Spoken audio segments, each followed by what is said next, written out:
నాలో ఉన్న క్రియేటివిటీ మొత్తం బయటికి తీస్తా, నా తడాకా చూపిస్తా. నమస్కారం అండి. నమస్కారం. కూర్చోండి.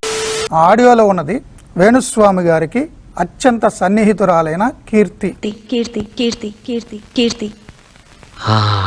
కీర్తి అలియాస్ మేఘనారెడ్డి అలియాస్ కీర్తి రెడ్డి. పుట్టగానే పేర్లు ఎట్టకూడదురా బాబు. వాళ్ళు ఎదిగాక వాళ్ళ వాటం పద్ధతి అని చూసి అప్పుడెట్ట. ఆమె వేణుస్వామి గారితో 2-3 సంవత్సరాలుగా చాలా సన్నిహితంగా ఉంటున్నారు. అమ్మ పంతులు మన దగ్గర గుడిసే దశలు కూడా ఉన్నాయటే. వేణు తన గురువు లాంటి వాడిని తన కాపాడాడని, చాలా గొప్ప వ్యక్తి అని అనేక సందర్భాల్లో చెప్పారు. అమ్మాయి చేసేవన్నీ దేవుని పూజలు, దూరేవని గబ్బు గుడిసెలని. ఇది కీర్తి వాయిస్. తానే 2 ఏళ్లుగా వేణు మీద స్పై చేసిందట. అలాంటి వ్యక్తి మీద నిందలేస్తున్నాడు మూర్తి గారు కాబట్టి తీసుకోలేక స్టింగ్ చేసి రంగంలోకి దిగిందట. ఆడియో క్రియేట్ చేసింది. అసలు అలాంటి రేపులు జరగడానికి కారణమైనటువంటి ప్రవర్తన వేణుది. ఇటు సమంతాన్ని కలవరించి ఏదో నాగదేవతని కవర్ చేసావు. పూజ కలవరించి ఏదో కొత్త రకం పూజ అంటావు.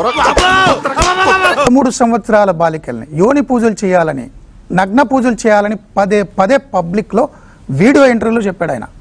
ఇంతకాడికి వచ్చేపోయే నలుగురు దగ్గర ఒంటెలు దగ్గర బెటర్ కదరా. ఇది కూడా ఒక బతుకేనా? తర్వాత అయ్యో అనుకోకుండా మీరు కనిపించారేంటి అని యాంకర్ మిమ్మల్ని అడుగుతాడు. అమ్మవారి మహిమ, నేను కూడా అనుకోకుండా వచ్చానంటారు. స్వామి, అజ్ఞానులం, తెలుసుకోలేకపోతున్నాం. ఆ తర్వాత ఇంకొక మీ ఫ్రెండ్ ఎవరో వస్తారు. ఏంటి అందరూ తెలుగు వాళ్ళే కనిపిస్తున్నారు, మీరు ఎప్పుడు వచ్చారు? అయ్యో, ఇదంతా అమ్మవారి మహిమ. స్క్రాచ్ ఉంటుంది మొత్తం. కానీ మీరందరూ ఫ్లైట్లో వెళ్తున్న వీడియో ఇంకోటి దొరికింది. కలిసే వెళ్ళారు వేణుతో పాటు. ఏమిటండి మీరు మాట్లాడేది? పూజా మోహనాయాల అసలు మీ అమ్మమ్మ. ఇప్పుడు ఆమె మిమ్మల్ని ఎందుకు బెదిరిస్తే మీరు అలా బెదిరియని చెప్పారు? వేణు చేతపడులు చేస్తాడని బెదిరించిందా మిమ్మల్ని అంటున్నా. అంతర్జాతీయ ప్రపంచంలో బిగ్గెస్ట్ ఆస్ట్రాలజర్ భయపడుతున్నట్టున్నాడు కీర్తికి. వీడి గెటప్ కమెడియన్ రా. కానీ ఆ ఫిమేల్ అడిగిందంట తన భర్త ఎలాంటోడో తెలుసుకోవాలి. లేదు చాలా మంచోడు కదా అంటే, లేదు నాకు తెలుసుకోవాలని ఉంది. ఇది హౌసా, బిగ్ బాస్ హౌసా? ఎన్ని డ్రామాలు జరుగుతున్నాయో లోపల, చెప్తా. సో తినే హనీ ట్రాప్ వేసిందట. తను కూడా హనీ ట్రాప్ వేసిందంట వేరే పేరుతో భార్య. సరిపోయారు ఇద్దరును. సాగుతుంది మీకు అలాగే. రకరకాల ఇన్వెస్టిగేషన్లు, స్టింగులు, లైఫ్ చూసుకోవేను. వీడు మనిషిని కరెక్ట్గా చూడలేడు. వీడికి జాతకాలు చెప్తాడు. రాష్ట్రంలో ఉండే ప్రజలు గొరినా కొడుకులై నమ్మాలా.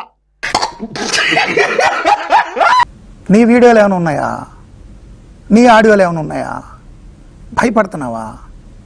ఏం జరుగుతోంది మీకు? మీరు భగవద్గీత అట్టేసుకున్న బూతు బుక్లో ఉన్నారండి. అట్టం చూసి అంచనా వేయటం మీ తప్పు.